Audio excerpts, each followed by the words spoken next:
कल यानी सोमवार को देश का आम बजट पेश हुआ। देश की वित्त मंत्री निर्मला सीतारमण ने संसद में बजट पेश किया, लेकिन अब इस बजट का विरोध होना भी शुरू हो गया है। मंगलवार को एसयूसीआई ने राजधानी पटना में बजट के विरोध में प्रदर्शन किया। एसयूसीआई ने बजट को जन विरोधी बताया। एसयूसीआई का कहना है कि यह बजट पूंजीपतियों और उद्योगपतियों के लिए बनाया गया है।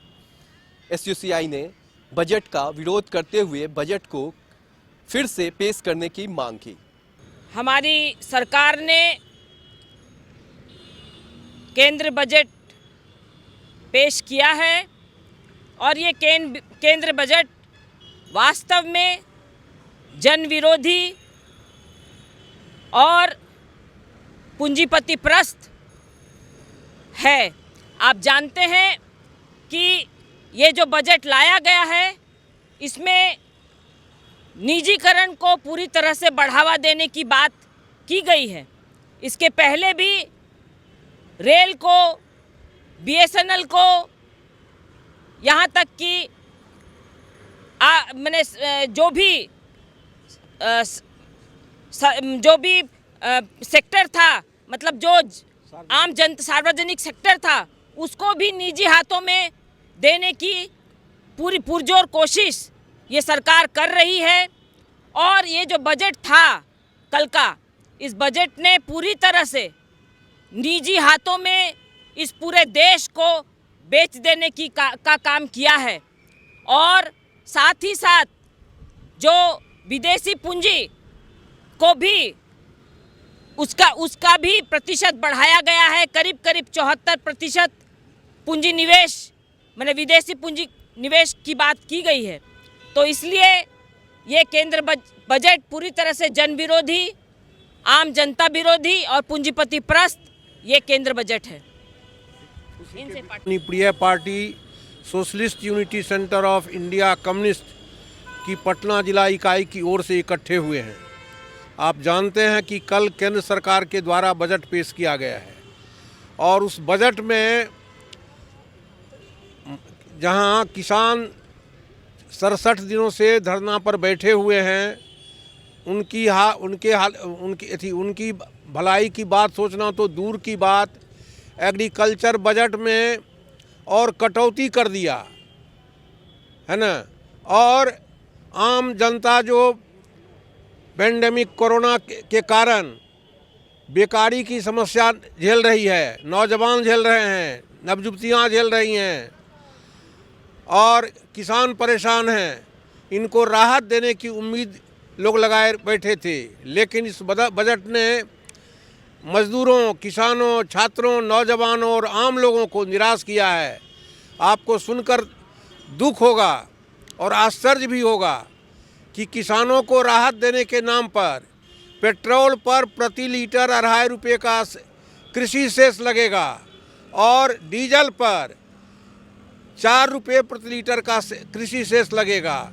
और इन्हीं पर नहीं, यूरिया पर, काबुली चना पर, देसी चना पर, मसूर की दाल पर और इस तरह से 12 चीज़ों पर, किसी पर 40%, किसी पर 50%, किसी पर 5% कम से कम टैक्स सेस लगा करके इन सामानों को महंगा करने का भी षड्यंत्र इस सरकार के द्वारा हुआ है।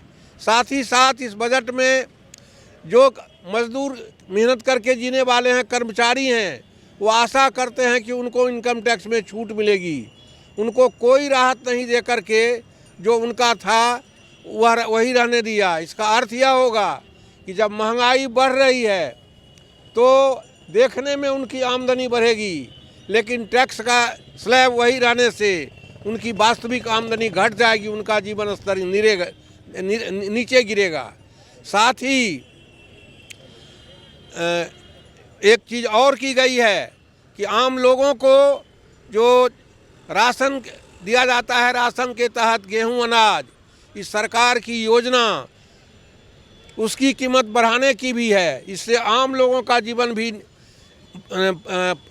अभावग्रस्त होगा, परेशानीग्रस्त होगा। इतना ही नहीं, FCI food corporation of India का 3.81 लाख करोड़ कर्ज है, उस कर्ज को दूसरे मद से सरकार उसकी भरपाई करना चाहती थी।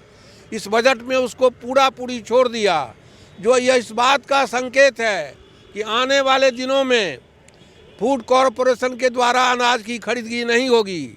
इसका अर्थ होगा कि जो निजी गोदाम खोले गए हैं वे अनाज खरीदेंगे और अनाज पर नियंत्रण उन निजी मालिकों का, अदानी का, अंबानी का, इस सब का होगा और इसके जरिए अनाज, खाने पीने की चीज़ें और महंगी होंगी और आम लोग जो थोड़ी राहत 3 रुपये 4 रुपये किलो गेहूँ अनाज मिल रहा था उससे भी वंचित होंगे।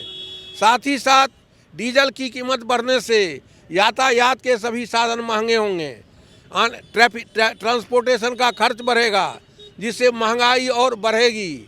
साथ ही 2 बैंकों के प्राइवेटाइजेशन का भी इस बजट में प्रस्ताव है। LIC के प्राइवेटाइजेशन के लिए जहां 49% जहां फॉरेन डायरेक्ट इन्वेस्टमेंट की बात थी उसको बढ़ाकर इस बजट में 74% कर दिया गया।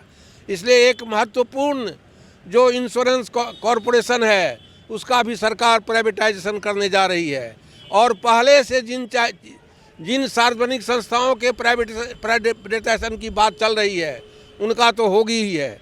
इस तरह से आप देखते हैं कि यह बजट न केवल मजदूर विरोधी, किसान विरोधी, छात्र नौजवान विरोधी, बल्कि आम लोगों के जीवन स्तर भी इससे बहुत नीचे गिरेगा, महंगाई बढ़ेगी और यह बजट जन विरोधी भी है और पूंजीपति परस्त भी है। इसलिए हम मजदूर वर्ग की सच्ची क्रांतिकारी party socialist unity centre of India की ओर से इस बजट का पुरजोर विरोध करते हैं और सरकार से मांग करते हैं कि आपने जो बजट के जरिए पूंजीपतियों को राहत और आम जनता पर हर तरह का बोझ लादने का कुप्रयास किया है, इन कदमों को वापस लेकर और किसान जो आंदोलनरत हैं, मजदूरों के खिलाफ में जो 4 कोड बनाए गए हैं, इनको वापस लेकर जल्दी समस्या का समाधान करने की दिशा में पहल करें। खबरों में अपडेट बने रहने के लिए आप बने रहिए LR भारत के साथ।